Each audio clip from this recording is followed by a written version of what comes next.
ओम देवी प्रपन्नाति हरे प्रसीद प्रसीद मातर जगतोऽखिलस्य प्रसीद विश्वेश्वरि पाहि विश्वं त्वमेश्वरी देवी चराचरस्य शरणागत दीनार्थ परित्राण परायणे सर्वशार्ति हरे देवी नारायणी नमोस्तुते। नमस्कार, स्वागत है आपका आचार्य वाणी में। मैं आचार्य डॉक्टर विक्रमादित्य आपके साथ हूँ और आज का विषय हमारा है तुला राशि वालों के लिए 14 अप्रैल को षष्ठी तिथि, रविवार का अवसर, कात्यायनी देवी की आराधना का अवसर। माँ भगवती कात्यायनी समस्त देवियों में सबसे चमत्कारी स्वरूप माना जाता है। कहा जाता है ऋषि कात्यायन के घर में कोई संतान नहीं थी, उन्होंने माँ भगवती की आराधना करी और भगवती से ये प्रार्थना की कि आप उनको कन्या रत्न के रूप में प्राप्त हो, और माँ भगवती ने तथास्तु कहा।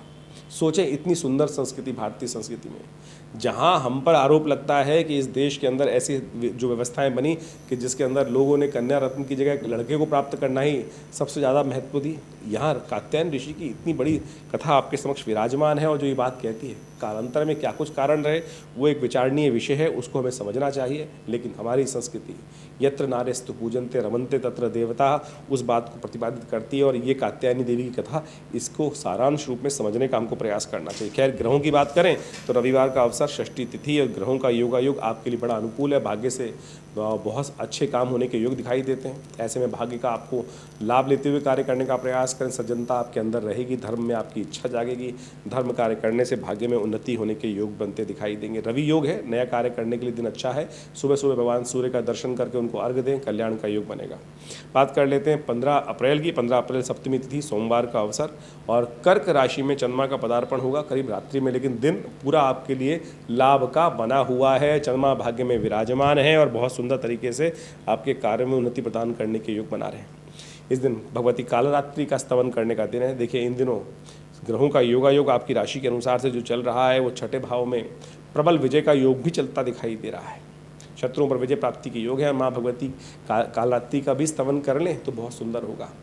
माँ भगवती जो कालरात्रि हैं वो समस्त शत्रुओं का हरण करने वाले हैं, समाप्त करने वाली हैं और दुर्बुद्धि जो है उसका समाप्ति का योग बनाने वाली हैं। दुर्गा सप्तशती के अंदर एक मंत्र आया है, सर्वा बाधा प्रशमनम त्रैलोक्यस्य अखिलेश्वरी एवमेव त्वया कार्यम अस्मद् वैरी विनाशनम। ये मंत्र का यदि पीली सरसों से आहुति दी जाए तो कहा जाता है कैसे भी शत्रुता जीवन में चल रही हो तो उसको समाप्ति के योग बन जाते हैं, मुकदमों में विजय प्राप्ति के योग बन जाते हैं। और हमारे आश्रम में आजकल जो सहस्त्र चंडी महायज्ञ का सुंदर आयोजन चल रहा है उसमें इस मंत्र का विशेष प्रयोग किया जाता है और अद्भुत रूप से जीवन में कल्याण के योग बनते। तो आप भी इस मंत्र का सानिध्य लें। भद्रा रहेगी दोपहर को 12:11 के बाद से लेकर करीब रात्रि में 12 बजे तक, तो दोपहर के 12:11 के बाद नए कार्यों में हाथ डालने से बचना चाहिए। 16 अप्रैल का दिवस, अष्टमी तिथि, मंगलवार का अवसर है और साथ साथ महाअष्टमी का योग है। महागौरी जी की आराधना करने का अवसर है। ग्रह परिवर्तन की तरफ जा चुके हैं। चंद्रमा दशम भाव में विराजमान हो गया उच्च का होकर और ये आपके लिए बड़ा उन्नति का योग बना रहा है, कार्यों में सफलता देने के योग बना रहा है। तो ऐसे में पूर्ण निष्ठा के साथ काम करेंगे तो लाभ प्राप्ति के योग अच्छे बनेंगे। इस दिन अशोकाष्टमी है, समस्त शोकों को नाश करने वाली अष्टमी। कहा जाता है माँ भगवती इस दिन सीता जी ने हनुमान जी से राम कथा का श्रवण किया था। अशोक वाटिका में बैठे हुए उनके मन के समस्त शोक दूर हो गए थे। तो आपको भी यदि जीवन में कोई एंजाइटी इत्यादि परेशान कर रही हो, जिसको भी परेशान कर रही हो, तो इस दिन इस योग में महाअष्टमी के अवसर पर अशोक के पेड़ के नीचे बैठकर भगवती का स्तवन, यज्ञ, साथ साथ हनुमान जी की कथा, राम जी की कथा, रामायण का पाठ, रामचरितमानस सुंदरकांड का पाठ यदि कर लें तो मन के तमाम जितने साइकोसोमैटिक डिसऑर्डर्स हैं उनको ठीक करने के लिए रास्ता बहुत सुंदर प्राप्त होगा। 17 अप्रैल का अवसर अद्भुत है, रामनवमी का अवसर है।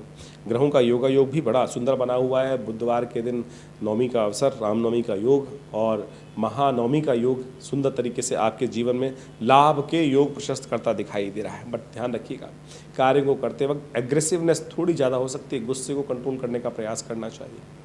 जीवन में कैसी भी स्थिति बने, लेकिन गुस्सा ऐसा है जो समस्त कार्यों को कष्ट देने के योग बना सकता है, विजय के योग को भी आपके परिवर्तित करके। तो इसलिए क्रोध पर विजय प्राप्त करने का प्रयास करें। नमक का दान करना आपके लिए अच्छा रहेगा। गौशाला में जाकर गौशाला में नमक की एक सेंधा नमक की डेली लेके वहाँ रखने का प्रयास कीजिए। गुस्से पर विजय प्राप्ति के योग बनेंगे। महानवमी का अवसर है।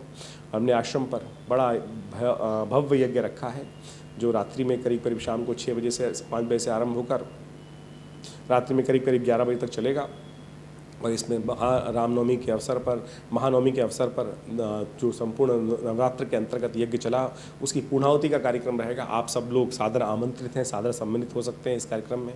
माँ भगवती का सुंदर दर्शन कर माँ भगवती से अपने जीवन में कष्टों को दूर करने का आशीर्वाद प्राप्त करें। सुंदर अवसर है और जो भी आश्रम में इस सुंदर यज्ञ में भाग लेते हैं उनके बहुत सारे वारे न्यारे होने के योग बनते हैं। तो आप भी क्यों दूर रहते हैं। दिल्ली में स्थित विवेकानंद योगाश्रम में शाम को एक कार्यक्रम बहुत बड़े यज्ञ के रूप में उपस्थित रहेगा, तो आप सब सादर आमंत्रित हैं इस कार्यक्रम में। 18 अप्रैल को दशमी का अवसर, गुरुवार का अवसर, सिंह में चंद्रमा प्रवेश कर रहे हैं और आपकी राशि के अनुसार से गजकेसरी योग का निर्माण कर रहे हैं और ये आपके लिए विजय दिलाने का योग सुंदर तरीके से बनाते दिखाई दे रहे हैं। लाभ के योग बना रहे, रवि योग विद्यमान है। ऐसे में सुंदर तरीके से गुरुजन का पूजन कर केले का पूजन करके, भगवान विष्णु का उपासना करके दिन को और शुभ करने का प्रयास करें, आपके लिए अच्छा योग बनेगा। देखिए 17, 18, 19 तारीख को अश्लेषा और मघा नाम के नक्षत्रों का योग है। ये गंडमूल के अंतर्गत आते हैं। जो जातक जन्म लें उनकी मूल शांति अवश्य कराने का प्रयास कर लीजिएगा और जिन्होंने अपने जन्म काल से अभी तक नहीं कराई है तो अब भी करा सकते हैं। ये योग हर 27 दिन बाद परिवर्तित होकर आता है, तो अवश्य कराएं और 27 दिन तक 1,000 मूल मंत्र का जप कर इस कार्य को कर लेना चाहिए। उससे बहुत सारे विघ्न दूर होने के योग बन जाते हैं। 19 अप्रैल का अवसर एकादशी है, शुक्रवार युक्त एकादशी, कामदा एकादशी है, मनोकामनाओं को पूर्ण करने वाली एकादशी है। भगवान विष्णु का षोडशोपचार पूजन, सहस्रसी रेखा पुरुखा सहस्राक्ष सहस्रपात सभूमिग्वं सर्वतत्वा तृतीयसांगुलम, भगवान का पूजन कर शालिग्राम जी का पूजन कर उनका चरणामृत ग्रहण करने से कहा जाता है अनेक मनोकामनाओं की सिद्धि के योग बन जाते हैं। ग्रहों का योग आपके अनुकूल बना हुआ है। श्रद्धा के साथ काम करने का प्रयास करें। सफलता के लिए ये जो उपाय बताए ये अवश्य कीजिएगा। भद्रा विद्यमान है इस दिन, सुबह 6:45 से लेकर रात्रि में 8-8:30 बजे तक के बाद रहेगी, तो ध्यान रखिएगा इस दिन नए कार्यों पे हाथ डालना ठीक नहीं रहेगा। 20 अप्रैल का अवसर द्वादशी का अवसर है और इस दिन बुध ग्रह परिवर्तन की तरफ जा रहे हैं। बुध ग्रह उदय होने के योग बना रहे हैं और आपकी राशि के अनुसार से छठे भाव में चलते हुए बुध उदय होंगे और ये विशेष तौर पर आपके लिए थोड़ा सावधानी भरा कार्य रहेगा। इन दिनों बहुत सारे कार्य ऐसे हो सकते हैं कि जो बनते बनते काम आप बिगाड़ाएं। जी हाँ, अपने गुस्से के कारण से ध्यान रखिएगा। बुध का छठे भाव में, सूर्य का सप्तम भाव में होना, बृहस्पति के साथ होना, ये कहीं ना कहीं आपके लिए आपके गुस्से के कारण से, आपकी हठधर्मिता के कारण से, आपके फक्कड़पने के स्वभाव को थोड़ा बढ़ाता दिखाई देगा। ऐसे में ध्यान रखना बहुत ज़रूरी है। आने वाले कुछ दिन जब तक बुध यहाँ छठे भाव में उदय होकर बैठे हैं, आप अपने इमोशंस को शांत रहते हुए कार्य करने का प्रयास कीजिएगा। नहीं तो अन्यथा विजय होने के योग है, सब कुछ बहुत बढ़िया बनेगा, लेकिन आखिरी में आप अपने फक्कड़ बने के कारण से नहीं, मुझे नहीं लेना, बने बनाए काम पे लात मार के आ सकते हैं। स्वभाव में परिवर्तन करना बहुत ज़रूरी है, गुस्से पे कंट्रोल करना बहुत ज़रूरी है। ऐसे में शुभ उपाय विशेष तौर पर करें, क्योंकि बुद्धि में भी शनि महाराज चल रहे हैं इन दिनों, तो शनि के निमित्त हनुमान चालीसा का पाठ करें और विशेष तौर पर अपने बहुत सारे जन्मपत्री के अनुसार से ग्रहों को दिखाकर समझकर कार्य करने का प्रयास करना चाहिए। ये समय यदि समझ में आ जाए कि समय की चाल कैसी है तो बहुत सारे अशुभ को हम शुभ में परिवर्तित कर सकते हैं। देखिए जन्मपत्री में जो योग हैं विभिन्न प्रकार से, हम उन सब से आपको अवगत कराने का प्रयास करते हैं गोचर के प्रभाव के अनुसार से। ये जो कार्यक्रम हम आपके समक्ष उपस्थित करते हैं, इन सब में ग्रहों के गोचर प्रभाव को, चाहे वो जन्म राशि के अनुसार से हैं, चाहे वो लग्न के अनुसार से हैं, चाहे वो नाम राशि के अनुसार से, चाहे वो सूर्य राशि के अनुसार से, कई प्रकार से ज्योतिष के इन विषयों को आप समझ सकते हैं। प्रभाव होगा यदि सूर्य की राशि, यदि आप ज़ोडिएक साइन की बात करते हैं, यदि उसमें आपकी ये है तो आप उसको जाकर भी देख सकते हैं हमारी राशि के प्रभाव को। यदि आपकी चंद्र राशि के अनुसार से, उसको भी देख सकते हैं। लग्न यदि आपका स्पेसिफिक यही है जो जिसके बारे में चर्चा कर रहे हैं, तो वो भी आपका फलीभूत होने का योग बना सकता है।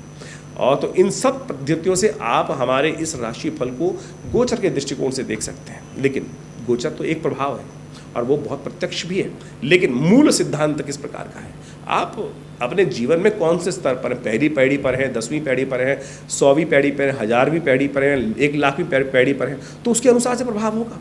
तो बहुत सारे लोग बोलते हैं कि राशि राशि में आपने 12 हिस्सों में बांट दिया। जी हाँ, 12 हिस्सों में बांटा, ज्योतिष के सिद्धांत के अनुसार से बांटा, लेकिन हर व्यक्ति अपने एक अलग स्तर पर है, तो उसका प्रभाव अपने स्तर के अनुसार से होगा। तो आप उसको बृहद रूप से समझने का यदि प्रयास करेंगे तो बहुत सुंदर रहेगा।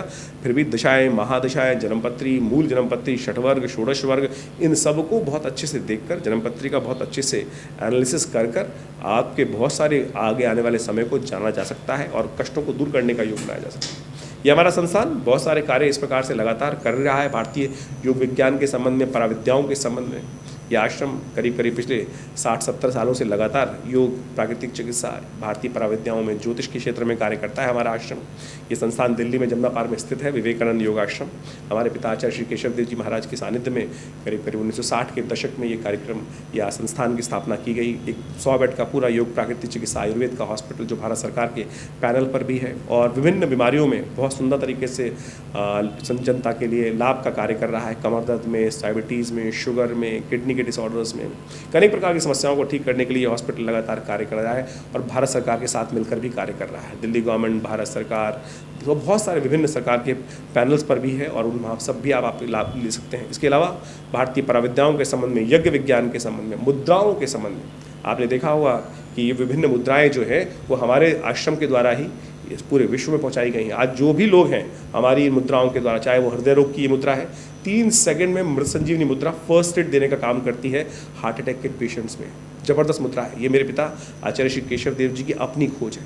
गुस्सा आ रहा है, मन शांत नहीं हो रहा है, ये ज्ञान मुद्रा पहली मुद्रा ऐसी है कि बिल्कुल हल्का स्लाइटली टच लेकर हाथ ऐसे रख लें, जेब में रख लें, बिल्कुल किसी और दवाई की ज़रूरत नहीं पड़ेगी। कान में दर्द है तो ये शून्य मुद्रा, आपको यूरिन संबंधी समस्या हो रही है, कॉन्स्टिपेशन की समस्या हो रही है तो अपान मुद्रा। ये ऐसी अद्भुत मुद्रा है। और तो और आपके ग्रह प्रभावों को ठीक करने के लिए, यदि बृहस्पति आपका कमज़ोर है तो आप इस ज्ञान मुद्रा का अभ्यास करके अपने बृहस्पति को, नहीं आवश्यकता आपको किसी नग की, नहीं आवश्यकता किसी और चीज़ की, इसको आप मुद्रा कर कर आप उसका लाभ ले सकते हैं। शनि आपका यदि अनुकूल नहीं चल रहा है, शनि के कष्ट चल रहे हैं, तो आप इस मुद्रा का अभ्यास कर कर शनि के दोषों को दूर कर सकते हैं। ये अद्भुत प्रयोग हमने बहुत सुंदर तरीके से मुद्राओं के द्वारा भी, ये पराविद्या का भाग है। यज्ञ विज्ञान के ऊपर, मंत्र विज्ञान के ऊपर बहुत सारी 50 पुस्तकें आश्रम से प्रकाशित की गई हैं। आप सब उन सब का अध्ययन कर कर आश्रम के साथ जुड़ सकते हैं। और वैसे तो आश्रम पे नित्य प्रति 8 घंटे यज्ञ होता ही है। आप सब लोग हर रविवार को उस यज्ञ में पधार सकते हैं। अभी नवरात्र का यज्ञ विशेष तौर पर चल ही रहा है, जो पूरे 9 दिन तक सहस्त्र चंडी के रूप में यज्ञ विद्यमान रहेगा। माँ भगवती का सुंदर यज्ञ, माँ भगवती का सुंदर शिव विग्रह जो मुल्तान से, पीताम्बरा भगवती का ये श्री विग्रह हमारे आश्रम पर पधारा। एक व्यक्ति लेके आए वहाँ से ट्रंक में बंद करके 1947 में, और हमारा सौभाग्य है कि वो आज हमारे मंदिर में, आश्रम में भगवती का श्री विग्रह प्रतिष्ठित है। चमत्कारी श्री विग्रह है और उन्हीं के सानिध्य में ये नवरात्र का सहस्त्र चंडी महायज्ञ पिछले अनेक वर्षों से सुंदर तरीके से सब लोग के साथ सम्मिलित प्रयास से किया जाता है। आप भी उसमें सम्मिलित हो सकते हैं। उसकी पूरी विधि आप फ़ोन नंबर्स पे जान सकते हैं। और इस प्रकार के सुंदर कार्य आश्रम पे लगातार चलते रहते हैं। गौशाला का, गौ सेवा का सुंदर कार्य किया जाता है। लगातार महीने में कम से कम 10 से 15 भंडारे जनमानस के लिए व्यवस्था की जाती है। हॉस्पिटल आपको बताया ही चल रहा है। और बहुत सारे कार्य संस्थान के द्वारा, विवेकानंद योग आश्रम के द्वारा कार्य किए जा रहे हैं। ज्योतिष विज्ञान के संबंध में तो हम आपके साथ लगातार वीडियोस के माध्यम से आश्रम पे लोगों के साथ सानिध्य प्राप्त कर कर विभिन्न समस्याओं के लिए विभिन्न प्रकार के यज्ञ, मंत्र इत्यादि का सानिध्य, बहुत सारी समस्याएं, कोई स्वास्थ्य के संबंध में महामृत्युंजय मंत्र, मृत संजीवनी मंत्र का अनुष्ठान, बहुत सारे रुद्राभिषेक इत्यादि आप सब लोग कई व्यवस्था। हाँ, एक और, बहुत सारे लोग पितरों की समस्या से ग्रसित होते हैं। पितृ परेशान कर रहे हैं, पितरों को आप तर्पण नहीं कर पाते हैं, तो उसके लिए भी सुंदर व्यवस्था हमने अपने आश्रम पर रखी हुई है। आप अपनी अमुक तिथि पर अपने पितृ के निमित्त तर्पण, यज्ञ, यदि आप विशेष तौर पर ब्राह्मण भोजन इत्यादि यज्ञ करना चाहते हैं तो उसके लिए भी आश्रम से संपर्क साध सकते हैं। नंबर्स आपके सामने स्क्रीन पर लगातार चलते ही हैं। रुद्राभिषेक कराना चाहते हैं तो उसके लिए सुंदरकांड का पाठ कराना चाहते हैं तो उसके लिए भी सुंदर व्यवस्था आश्रम की तरफ से की जाती है।